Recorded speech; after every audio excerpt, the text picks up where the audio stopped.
수요기도의 자리로 나오신 모든 진교회 성도 여러분들을 주님의 이름으로 환영하고 축복합니다.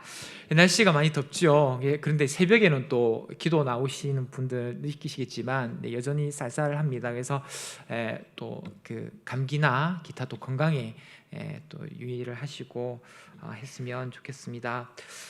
어떤 목사님 한 분이 시장에서 나무 이 가지를 이렇게 자르는 가위를 하나 구매를 했다고 합니다.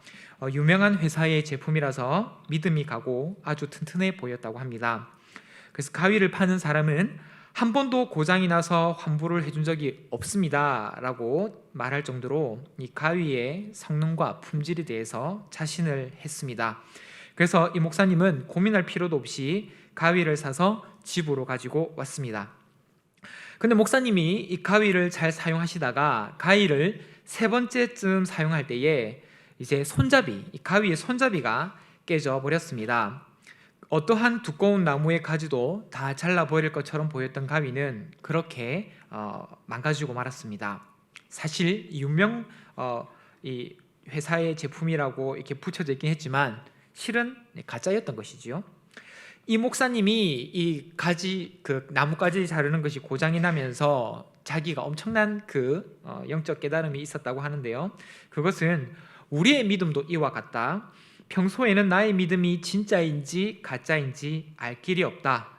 가위로 큰 나무를 잘라야 하는, 가위의 성능을 발휘해야 하는 순간이 올 때 이 나무 가지치기 하는 가위가 진짜 명품 가위인지 아니면 가짜 가위인지 알 수가 있다. 사람으로 치면 시험의 순간이 찾아올 때 나의 믿음이 진짜인지 가짜인지 드러나는 것이다. 성도 여러분들은 어떻습니까? 오늘 말씀에서도 이 포로로 잡혀간 다니엘에 대한 말씀이 등장하는데 오늘 가짜 믿음, 진짜 믿음이라는 설교 제목으로 말씀 나눌 때 많은 은혜 받으시기 바랍니다. 그럼 우리는 어떤 믿음을 먼저 소유해야 하는가? 먼저는 우리가 지도자의 위치에서 드러나는 진짜 믿음을 소유해야 한다는 것입니다. 2절에서 3절 말씀에 또 그들 위에 총리셋을 두었으니 다니엘이 그 중에 하나이라. 이는 고관들로 총리에게 자기의 직무를 보고하게 하여 왕에게 손해가 없게 하려 함이었더라. 다니엘은 마음이 민첩하여 총리들과 고관들 위에 뛰어나므로 왕이 그를 세워 전국을 다스리게 하고자 한지라. 지금 이 다리오 왕이 다스리는 바사 제국의 고관이 120명 된다고 오늘 말씀에 나옵니다. 옛날 개역 한글에서는 이 고관이 무엇으로 나오냐면 방백으로 나옵니다. 이 방백은 그 당시 이제 바벨론 제국과 바사 제국의 이 지방을 책임지는 책임자로서 지방의 장관이라고 할 수 있습니다. 특별히 세계사를 살펴보면 오늘 말씀에 등장하는 다리오 왕 때 제국이 가장 번성했었던 시기로서 그 당시 영토가 이 동쪽으로는 인도의 인더스강, 그리고 서쪽으로는 애굽, 이집트까지 뻗어 있던 대제국이었습니다. 이걸 혹시 세계 지도를 보시고 이게 확인해 볼 수 있으면 더 이게 그 이해가 더 잘 되실 텐데, 그래도 이게 지도를 지금 제가 바로 보여드릴 수 없으니까 그 당시 이 다리오 왕이 다스리던 때의 영토가 지금의 어느 나라들이 포함되냐면 뭐 시간이 좀 걸리더라도 좀 말씀해 드리겠습니다. 터키, 이라크, 이란, 시리아, 레바논, 이집트, 그루지아, 아르메니아, 투르크메니스탄, 우즈베키스탄, 아프가니스탄, 타지키스탄, 키르기스탄, 더 있습니다. 카자흐스탄, 아제르바이잔, 불가리아, 이스라엘, 요르단. 숨이 찹니다. 네, 이 나라를 다스리는 왕이었습니다. 혹시 그래도 궁금하시면 올해 열방을 유업으로 취하는 저희 그 교회 그게 있어서 그런지 저희 그 사무실에 저희 이 뒤에 지도를 붙여놨거든요. 그러니까 오시면 제가 친절하게 권사님, 집사님 여기서부터 여기까지가 페르시아 땅이었습니다 이렇게 알려드리겠습니다. 참고로 그 맨 처음에 알려드렸던 터키만 하더라도 저희 이 대한민국 남한의 면적의 8배입니다. 엄청나죠. 그건 이 넓은 면적을 120개의 지방으로 나누면 한 지방이 뭐 이렇게 조그마한 나라에 그 장관들은 방백들은 왕이라고 할 수 있을 것입니다. 그러니까 다니엘은 이런 120개 지역의 그 방백 고관들을 그 위에 있는 이 총리가 되니까 얼마나 대단했겠습니까? 다니엘은 엄청난 권력가의 자리에 올랐습니다. 그 당시는 사실 지금보다 더 막강한 권력을 가졌다고 할 수 있지요.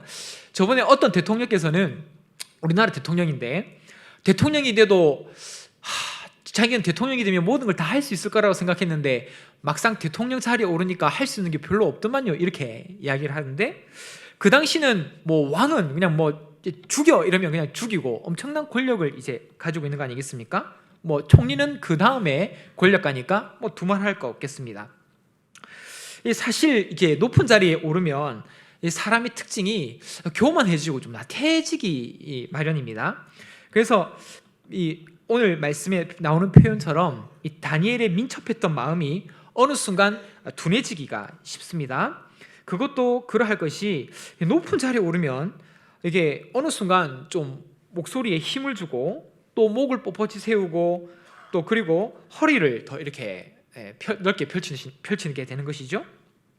그래서 어느 순간 그 처음에 가졌던 민첩했던 마음들은 어디로 갔는지 다 사라져 버리고 마음이 둔해지고, 이제 나는 이 정도 위치에 올라와 있으니까 이 정도는 그냥 해도 아무도 이제 간섭할 수 없다라는 생각 때문인지 그렇게 이제 사람이 무뎌져 가는 것입니다. 누군가는 이런 말을 했습니다. 혼자 있을 때 당신은 누구입니까? 혼자 있을 때라는 것은 이제 결국에는 하나님과 나, 이 두 존재만 있는 순간을 가리키는 것일 텐데요. 이 지도자의 위치에 오르면 사실 이러한 순간이 더 잘 찾아온다고 할 수 있을 것입니다. 사실 아무도 간섭할 수가 없게 되지요. 하지만 하나님을 두려워하지 않은 채로 이제 계속 높은 위치에 올라가게 되면, 이제 옛날에 자기가 이제 좀 흔히 말하는 좀 낮은 자리에 있다고 해야 됩니까? 그때는 좀 위에 있는 사람들의 눈치도 보이겠거니와 아직까지 좀 뭐 군대로 치면 신참이라 해야 될까요? 좀 긴장된 모습으로 있다가 그냥 이제는 자기 소견에 옳은 대로 행하게 되는 것입니다. 그 순간이 사실은 이제 우리의 믿음이 드러나는 순간이지요. 그래서 이것을 범위를 조금 더 좁혀보면 이제 한국교회의 목회자와 교회의 영적 지도자들에게 적용시켜 볼 수 있을 것입니다.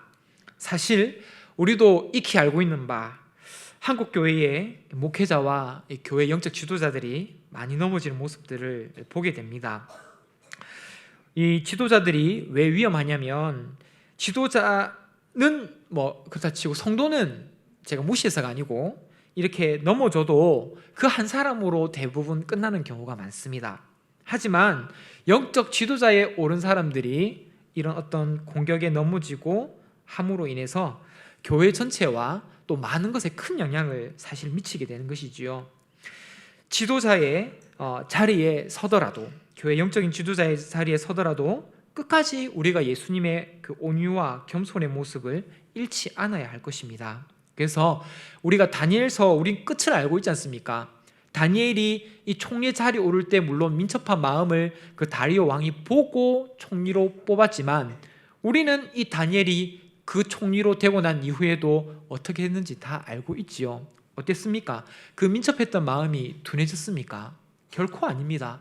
오히려 더 하나님 앞에 정직하게 또 더 겸손하게 행함으로 인해서 정말 다니엘과 같은 총리가 아마 그 이후로도 정말 존재하지 않았지 않나. 그래서 우리는 이 다니엘의 모습을 또 도전 삼아서 계속 지도자에 오르는 그 순간에서도 민첩했던 마음이 없어지는 그런 믿음을 소유해서는 안 된다라는 것이지요.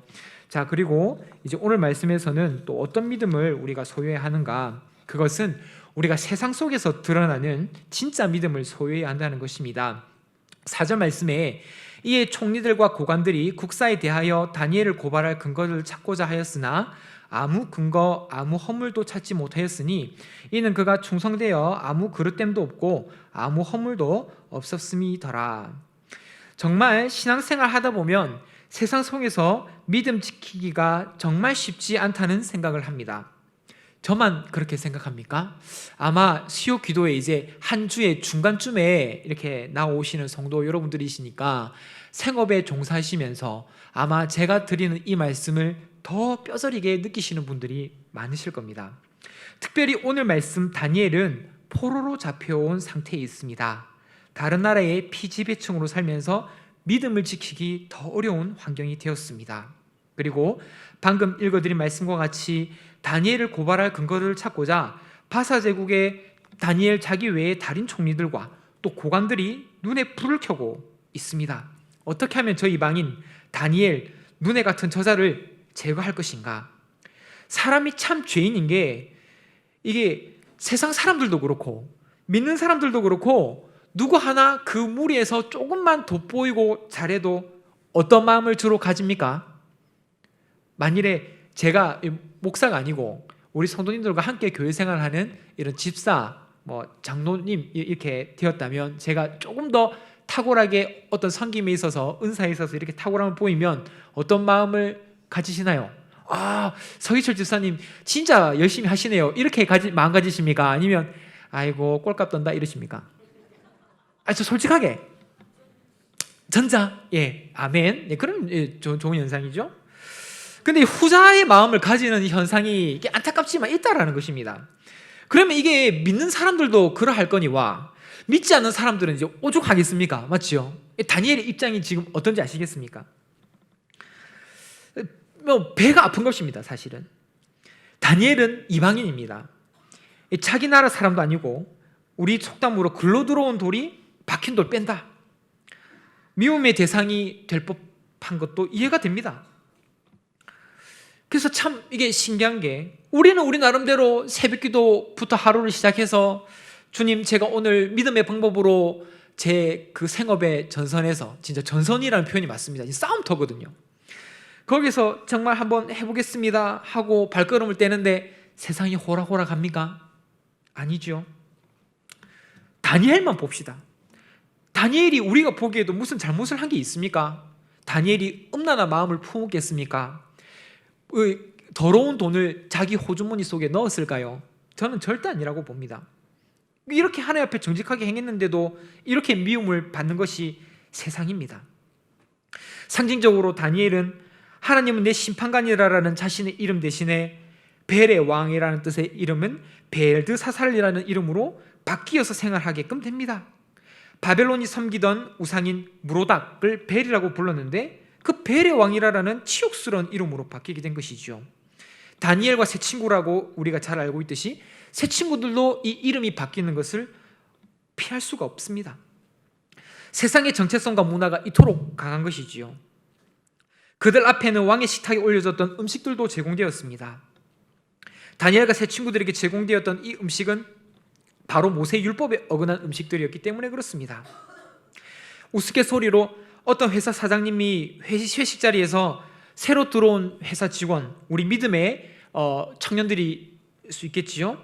그래서 이제 믿음을 회사 생활 가운데서도 지키겠다. 이제 회사에 이제 입사를 했는데 회사 간부 자기 상사가 자 술 한잔 해. 서대리 들어가면 대리입니까? 네, 이렇게 술 한잔 해 이렇게 따라줍니다. 그럼 이제 어떤 반응을 주로 보입니까? 과장님, 부장님, 저 교회 다녀서 술 마실 수 없겠습니다. 이렇게 나와야 당연한 거겠지요? 아닙니까? 이렇게 해야 됩니다. 네, 해야 되죠? 그럼 이제 그 과장님이랑 부장님이 뭐라고 말씀하십니까?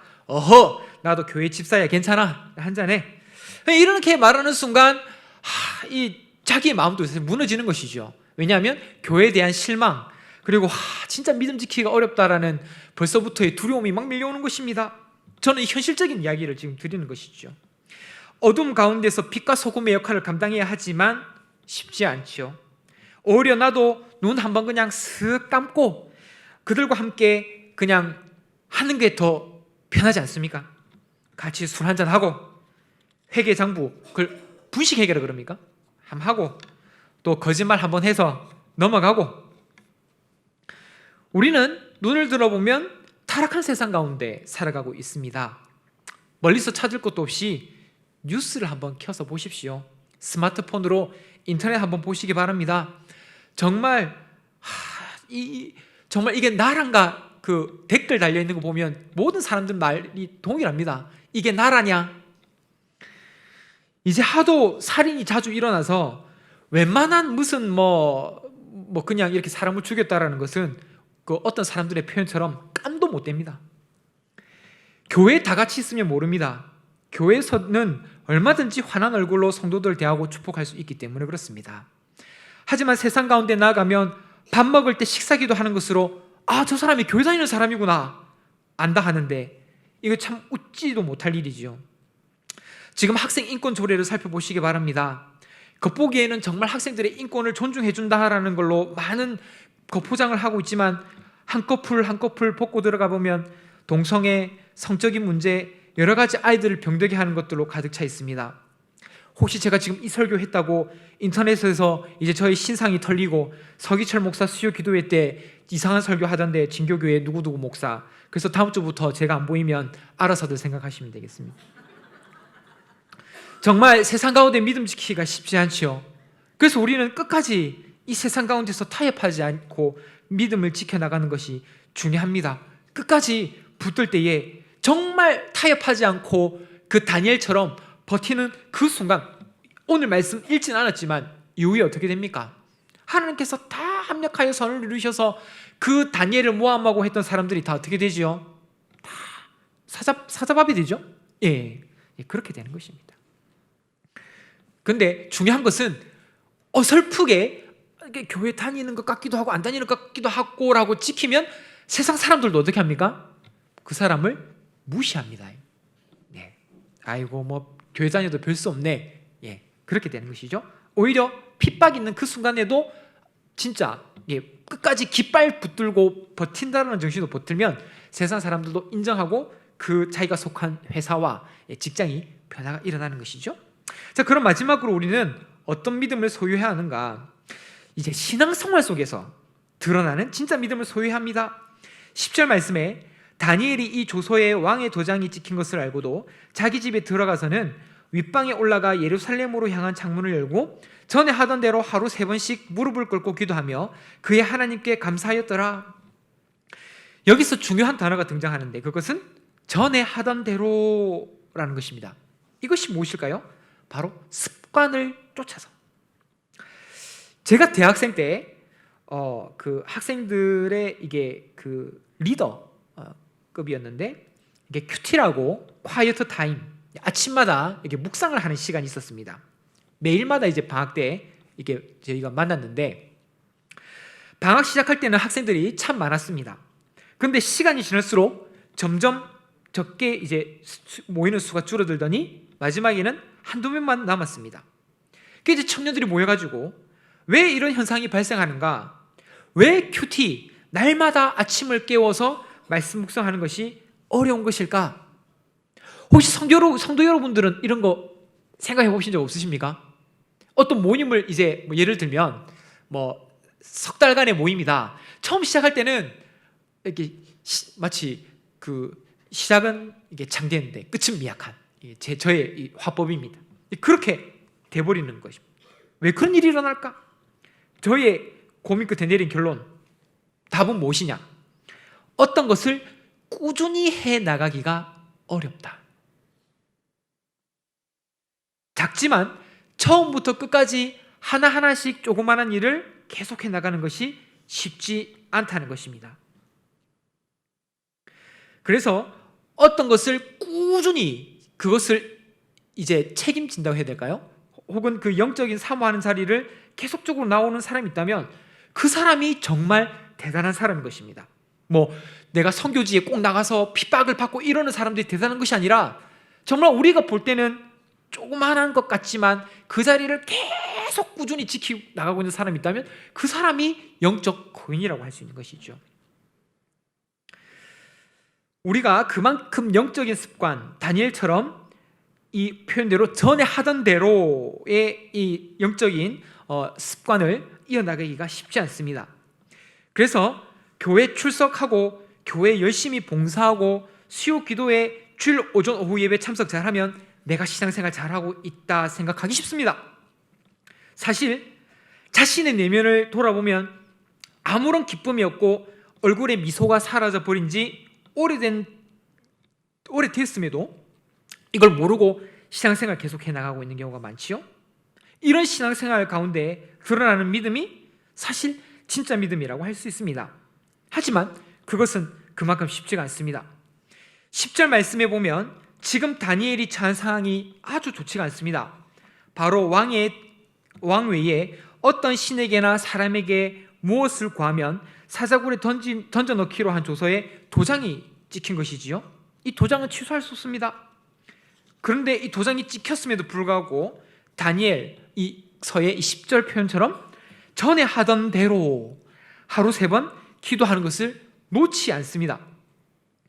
우리는 누가 우리의 목숨을 위협하지 않는데도 큐티를 규칙적으로 하는 것이 쉽지가 않지요. 새벽 기도를 규칙적으로 하는 것은 더 어렵습니다.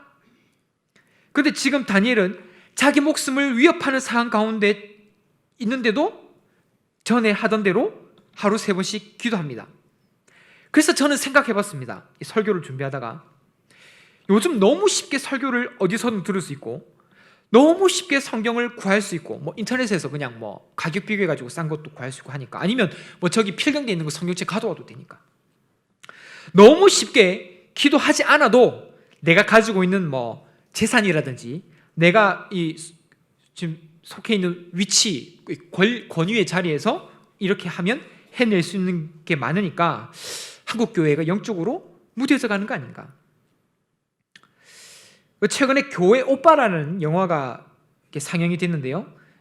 이관희 집사님이시라는 분이 나오시는데 대장암으로 작년에 소천을 했습니다. 그분이 이제 그 영화에서 했던 말이 있는데, 이제 그 소천하셨거든요. 항암 치료를 이제 받는 가운데 너무 고통스러우니까, 이게 고통이 너무 심하면 의사들이 이제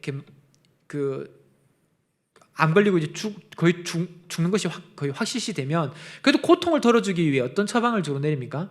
이제 모르핀 주사를 놓거든요. 근데 이 이관희 집사가 이제 자기도 죽음을 이제 어느 정도 직감을 하고 이제 있는데 모르핀 주사를 이제 거부하는 것입니다. 그 이제 아내 되는 분도 이제 집사님이신데, 오빠 왜 이렇게 모르핀 주사를 안 맞냐 이렇게 물어보니까, 자기가 지금 너무 아픈 가운데서, 그리고 죽음이 계속 자기를 찾아오지 않습니까?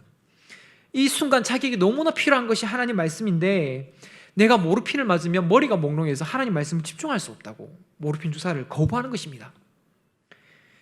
저도 인간인지라 그 이관희 집사님의 상황에 저를 대입시켜 봤거든요. 나는 이 죽음이 내 앞에 있고 지금 얼마나 두렵겠습니까? 하나님 말씀을 읽어서 내가 지금 이 상황에 필요한 게 하나님 말씀인데, 모르핀 주사와, 그러니까 고통을 덜어주는 모르핀 주사와 나에게 절대적으로 필요한 이 하나님 말씀 가운데 어떤 걸 택하겠느냐? 쉽지 않습니다. 이게 저는 우리 교회 성도님 중에서라도 고통을 덜어주는 그 모르핀 주사를 선택한다 하더라도 저는 그분을 탓하지 못할 것 같아요. 그런데 그분은 모르핀 주사를 거부하고 하나님 말씀을 택하더라고요. 코에 관을 꽂고 정말 얼마나 통증이 심합니까? 그런데도 모르핀 주사를 거부했으니까 얼마나 통증이 심할까요? 그런데도 하나님 말씀을 계속 묵상합니다. 우리 신앙 가운데 드러나는 믿음, 아까 전에도 말씀드렸듯이 계속적으로 꾸준하게 믿음을 지켜나가는 게 쉽지 않다고 분명히 말씀드렸습니다. 큐티 생활할 때도 그랬고요. 그리고 다니엘의 이 모습과 같이 하루 3번 저 시간을 정해서 기도하는 것이 절대 쉽지가 않습니다. 이 순간 바로 자신의 믿음이 드러나게 됩니다. 나의 어떤 삶의 영역들의 우선순위에 있어서 말씀 묵상하는 시간과 기도의 시간이 뒤로 우선순위로 밀리는 것이지요. 바벨론을 통해 하나님께서는 이스라엘 백성들의 죄를 심판하셨음을 우리는 성경을 읽어서 알고 있습니다. 그들은 포로로 끌려갔으며 그 포로 생활 가운데 그들의 믿음이 분명하게 드러나는 과정이 되었습니다. 우리는 알고 있는 상식대로 어떤 이 이게 24K 금이 있는데, 이 금이 이제 불순물이 섞여 있는 금일 경우 어떻게 하면 그 불순물을 없앨 수 있을까요? 그 불순물이 포함되어 있는 금을 불 속에 집어넣었다가 빼면 이제 불순물은 사라지고 성경에 나와 있는 대로 정금, 순금이 얻어질 수 있는 것입니다. 사실 저도 쉽지 않고 두렵습니다. 이 말씀 앞에 정말 저도 이제 시간이 점점 지날수록 부목사에서 또 담임 목사가 될 것이고, 어떨 때는 제가 노회장, 총회장이 또 될 수 있을까요? 그런 자리에 올라갈 때에 내가 다니엘의 그 민첩했던 마음을 잃어버리는 목사가 되진 않을까? 또 내가 세상 가운데서 세상에 나갔는데 정말 나를 유혹하는 세상에 수많은 것들이 많이 있지 않습니까? 그것 가운데 정말 믿음 잃지 않는 그런 거룩한 목사가 될 수 있을까? 그리고 마지막으로 나도 다니엘처럼 이 전에 하던 대로 이 습관을 쫓아서 하루도 빠뜨리지 않고 하루를 말씀으로 시작하고, 그리고 기도의 시간을 놓지 않고 새벽 기도의 자리의 시간을 놓지 않고 나갈 수 있는 그런 목사가 될 수 있을까를 진지하게 이 말씀을 준비하면서 고민하게 되었습니다.